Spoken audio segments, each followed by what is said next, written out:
5 weeks to make a video game based on the biggest movie ever, and it turned out so bad they buried 1,000,000 copies in the desert. So this company is Atari, and back in the late 70s, Atari basically invented video games. They made games like Pong, Space Invaders, they made Pac-Man. If you played video games at home, you had an Atari, and everybody had one. By the early 80s, Atari was massive. They controlled something like 80% of the video game market. And then in 1982, this movie comes out, and it's called E.T., the Extraterrestrial. And it's like the biggest movie ever. Everyone sees it. It's everywhere. Atari executives are like, we need to make an E.T. game. This is gonna print money. So they get the rights from Steven Spielberg to make the game. But here's the problem.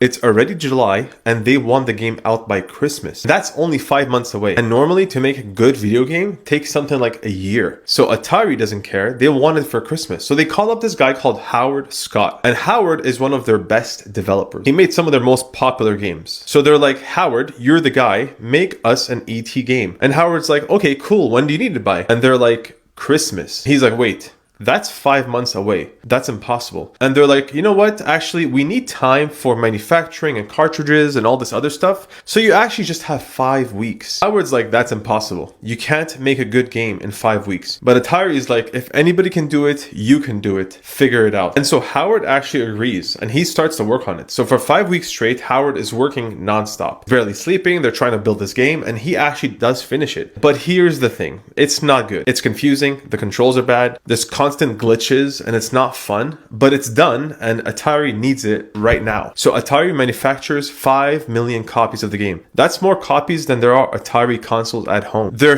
so confident it's going to be huge. Then Christmas actually comes, the game launches, and people do buy it because it's ET. But once they play it, they realize this is terrible. Like so horribly bad that kids hate it and parents are actually going back to stores to return it. It becomes known as one of the worst video games ever made. So Atari sells something like 1.5 million copies, but they made 5 million. So there's 3.5 million copies that are unsold. They're in warehouses and just sitting there and nobody wants them. So Atari makes a decision. They take all these copies of unused games, then they bury them in a landfill in New Mexico. They literally just bury them in the desert. And what's worse is the damage that this actually did to the whole video game industry. Like the ET game was so bad and Atari flooded the market with so many terrible games that people stopped trusting video games altogether. Sales collapsed. Other companies went out of business. The entire video game industry crashed, and they called this the video game crash of 1983. Atari went from being worth billions of dollars to almost worthless overnight. Did Howard destroy Atari, or did Atari destroy itself?